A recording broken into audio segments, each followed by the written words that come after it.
So in the last episode, we advanced through the Order of the Clarion Call, achieving the rank of Knight, which gave us some really nice gear. And if we advance further, we can get some even better gear. This is kind of a side project we'll be working on over time, but our main concern right now is we are losing a lot of money per week. Originally, I had thought since Harafson Castle belongs to my husband, I can just station units here and he'll pay their wages, but that is just not the case. I still have to pay their wages, and I have to pay the wages of the elite units currently stationed at our hideout. Because of this, we're going to end up burning through our 72k pretty quickly. And before we get into it, I want to give a huge shout out to Windows Updates for disabling my mic, and I was recording for an hour just sitting here talking to myself. Because of that, I'm just going to do a quick rundown of everything that happened. Because we married a green lord, we are considered a vassal of green. Green declared war on Sarleon, in turn making us declare war on Sarleon as well. Since we're at war with Sarleon, I decided it was a pretty good opportunity to take Valorshield Castle, as it is arguably the easiest in the game to take. We did take it over very easily, but our success was short-lived as Sarleon immediately sent 6 lords over to retake it. Because Red has a few lords defending Valorshield, our main goal right now is to clear out Red's units, and we can do that and get progress for this quest. The more we do this quest, the more units we get, and this time we start with 30 Rangers of the Clarion Call and 48 Sentinels. Some of these units will join us after we're done with the quest, but most of them won't. So if we take some casualties fighting Red's lords, it's completely okay. And there's actually no lords of Valorshield, so we could have actually just taken it with just a regular army. We could easily take it with our current loadout. However, if we do siege it with our loadout and we attack it, I'm almost certain the enemy will sally out. I did autosave before I sieged, and I just kind of wanted to show you guys what happens if they do sally out. First off, I start the battle with 6 arrows, and like these sentinels are all out of arrows. Like you can even see we're shredding them, but our units just run out of arrows like immediately, and so we're not going to do that. The reason why that event happens is we don't have enough melee in our party, and currently we don't have any melee in our party aside from our companions, so it is important to bring a bit of a mixed composition when doing sieges. This time around on this renown quest, we need 180 renown to complete it, and I was hoping to run into some red lords, but I'm not finding any. Like they just disappeared. Well, red's looking pretty beat down, so we headed over to Dishar territory, and we're going to take on Lord Shade. We have 88 versus their 140, and we get 22 renown for this. As well as if we do capture their lord, we can ransom him, and we need that money bad. You guys also may notice that we are now riding a different mount, and our stable master fully healed up this Noldor Spear Horse. I was testing this thing out earlier, and it's absolutely insane the things you can do with it. First of all, it now has 50 speed, which is the fastest in the game, and it's extremely tanky, 70 armor with 195 HP, so there's really no chance it can get killed. But yeah, I just got hit by a really decent Dishar unit, one of their stalkers, and it only took 29 damage, and that didn't even really dent its HP bar. But yeah, I can just run circles around these guys, and like I can actually trampede them. I just hit that guy, and then I charged him for 32 damage with this horse, and that knocks him out. And so we can actually take him as a prisoner. The whole army is on me right now. Like, this thing's actually so good. And yeah, I've taken a bit of damage. I'm being a little careless here. I don't have to be this far ahead of my army, because like we have all of our archers just lined up on that hill. I can let them get a bit closer. Okay, maybe I let them get a bit too close. Like their Ghazi stalkers are gonna start taking out our sentinels, and they have a lot of them. Maybe not. Like they're actually not getting really any kills really.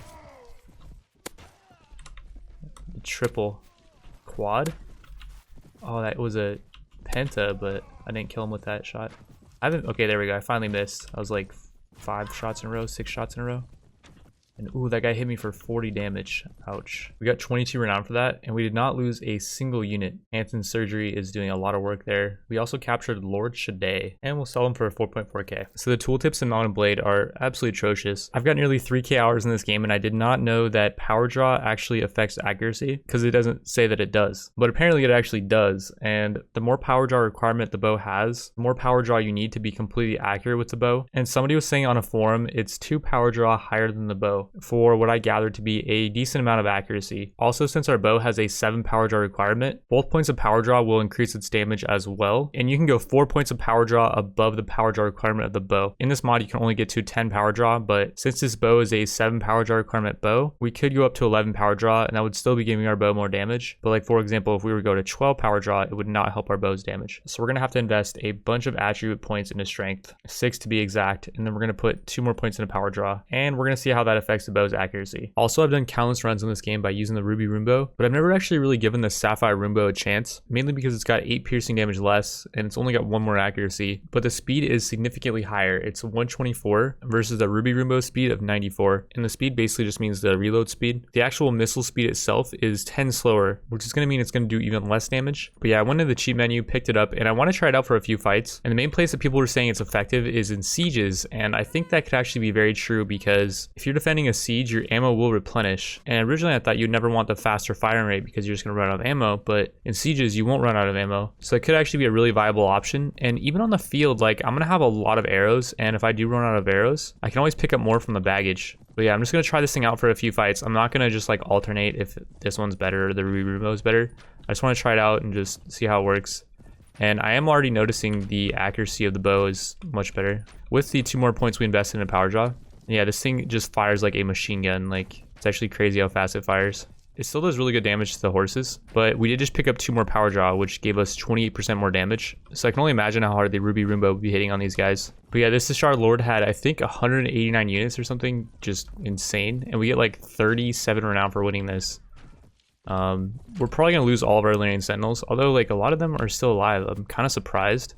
I was just expecting the enemy horse archers and the enemy horsemen to get right into our lines, but I did a pretty good job of distracting with this horse. I'm almost out of arrows, so like I've gone through 116 arrows. That's just kind of crazy. What's even more crazy is we have 23 wounded units and only 5 dead. We captured Caliph Tahir, and he has 1k renown and he's marshal, so we're gonna let him go. Well, from doing that and a couple more battles, we got a bunch of progress from the quest. We're 1/3 of the way done, and we still have a lot of units left. I want to engage this Brown Lord so badly, but Anson's currently wounded. We'll be missing out on his 8 surgery, and I don't want to lose units. Although, if we do take on these Inquisition, I don't think we'll lose units. Oh, the Heresy Hunters joined the battle on the enemy side. That's not good. They had, I think, over 100 units, but we get 28 renown for this. The main thing is that we lose 3 surgery skill for this battle, so there's a higher chance that units will get killed. For this next battle, I'm going to use the Ruby Runebow, and I want to see how the damage now scales with having us have more power draw, as well as the accuracy. Like, yeah, you can see the accuracy is insanely high versus what it was before. Like, I don't know if you guys remember. And let's see how the 115 damage to the horse on that shot.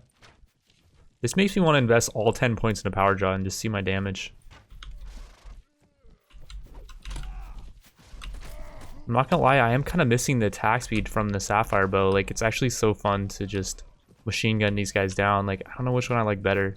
I know almost for a fact the Sapphire is gonna be better in sieges, like defending the siege, and I feel like that might be pretty important. And we just gotta level up actually. Here's Quinget Bay. He's actually a really good lord to be gaining relation with. He's got 903 renown and he's cunning. The thing about using the Ruby Runebow is like I'm not one-shotting a lot of enemies unless I actually headshot them. Like I do good damage to them, but most of the better units require 2 hits. So it's like if I'm gonna be 2-hitting every enemy, I think I would rather have a bow that attacks quicker, right?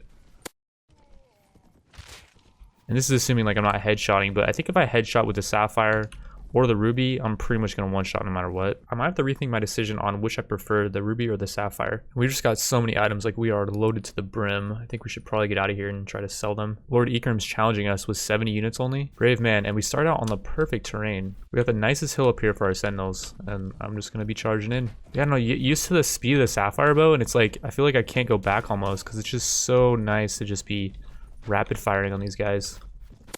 It's just so fun to use. Like, oh, I think I'm just gonna go with the Sapphire, dude. Like, I was thinking on land, like the Ruby would be better just because I'd be able to just one-shot horses for the most part and one-shot units as well. But like, that's just not the case. Like, I don't feel like I can one-shot units with the Ruby even. Like, the really good ones, if I hit them in the body, it takes 2 hits. We captured Lord Ikram, who was not very smart. And like, that's just so much more money right there. And here comes Adis Fairhair. Wait, should we help him out here? Yeah, I think we should. I mean, that's a free lord we can capture, and we might get some relation with him. We got some relation with Jarl Adis Fairhair, who I believe is a good lord to have relation with. And we got another free lord. We will capture him. His renown's not that high. Yeah, Jarl Adis Fairhair has 1420 renown, and he's good-natured. A super good lord to have relation with. I think we might just follow him around, although he is kind of in a pretty sticky situation. And, okay, if we help him right here. The other brown lords cannot participate. At max, there's 2 brown lords in this battle. The reason why those...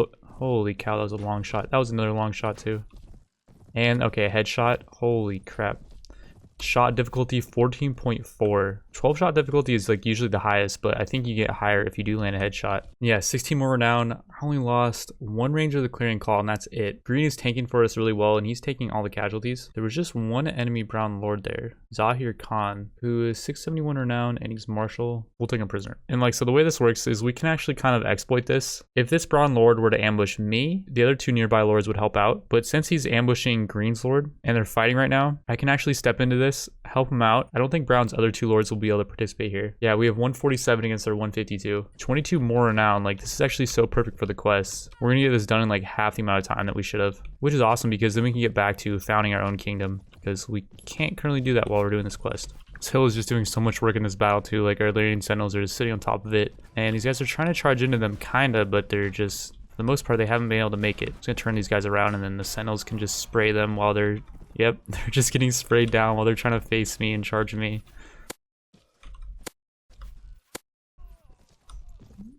Another 22 renown, and oh, would you look at that? We did actually end up losing 2 Rangers of the Clearing Call, and none got knocked out, so I'm guessing Anson's wounded. Our ally took most of the casualties yet again, and we got, wait, was that 6 relation with Adis Fairhair? What? We're at 21 with him from like, I'm not sure why that was. Like, maybe it's because it was such a close battle, and he definitely would have gotten taken prisoner if we didn't help him. We did capture Caliph Hamid. He has 1300 renown and he's martial. We will definitely let him go. And yeah, Adis Fairhair has 0 out of 109 units. Every single one of his units is knocked out.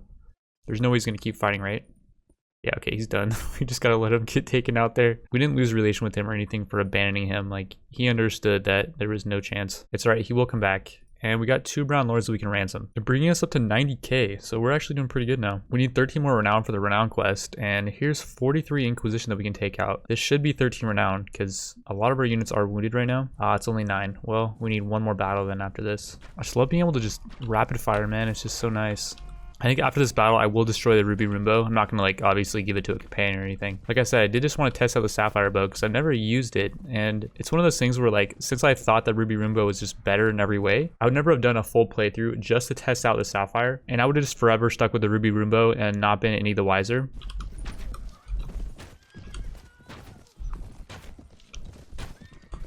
But, like, look at the amount of horse I can just slay. Like, I am definitely a fan of the Sapphire now, I think.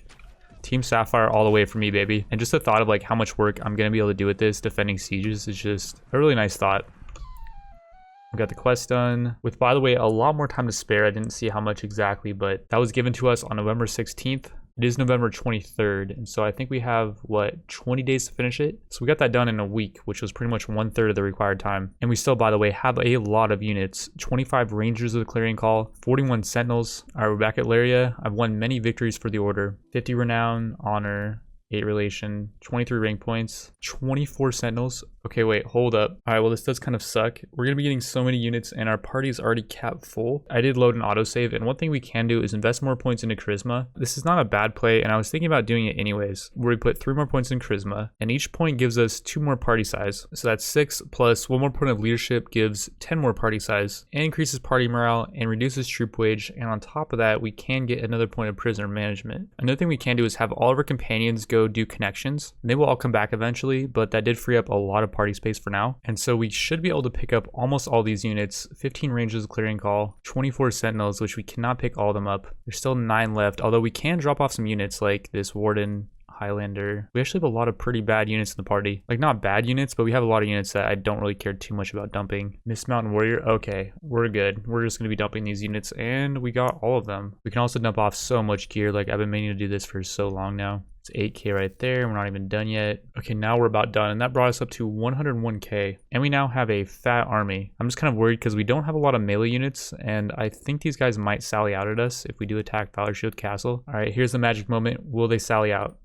Yeah, they do. Okay, we need to bring more melee units. All right, so we picked up some more melee units. We got 7 Empire Knights, 8 Storm Sisters, 3 Mercenary Cavalrymen, and we're just going to keep them at the bottom of the party. We're not even going to use them to help us out in the siege. But just by them being here, I don't think these guys will sally out at us. We got a random event that increased our tactics skill by 1 and minus 9k. Ouch. And are they going to sally out? No, they will not. We also get 32 renown for taking this as well, which is super nice. And we already took it once before. Like, it's really easy. The layout is just extremely beneficial for us because we have the height advantage, which is crazy. And I brought so many Larian Sentinels in here. Like, I just dumped most of our units for Larian Sentinels, mainly because they do have 2 Clippers, and one just got killed. We did lose a couple of Jatu Lancers, but we also rescued some, 4 in fact, and 3 Raiders. So I think we actually profited there in terms of units. And we could request that Valor Shield Castle be rewarded to our husband, but screw him. I'm gonna request that it be awarded to me. I was most pleased to hear of your valiant efforts in the capture of Valor Shield Castle. You also requested me to give you ownership of the castle, but that is a favor which I fear I cannot grant, as you already hold significant estates in my realm. Which, by the way, do we even have estates? Like, I didn't know we had anything. Either way though, we're gonna choose this option. You have been wronged. Renounce your oath to your liege. If we renounce our oath and give up our holdings, he probably won't declare war on us. But if we renounce our oath and rule our lands, including Valor Shield Castle in our own name, yeah, we went from 45 relation to -40 relation, and Conger Valdez hates us now. Clarion Call units upgrade from Sarleon units, so our culture will be the Kingdom of Sarleon. We can now choose a King Helm. I actually kind of forget what these look like. What's the new King Helm? Okay, yeah, this thing's actually really good. It's got 60 head armor and 6 body armor. It's definitely better than Noldor Night Helm, and it looks really dumb though. But yeah, now since we own our own castle, there's a lot of things we can do. First of all, every 2 weeks we can do a baggage train, which gives us this item that gives us 60 party morale, and Grain, for example, has 50 size, whereas the baggage train has 250. We can also create a chapter of a knighthood order, and since we're following Sarleon's culture, we can do a Order of the Lion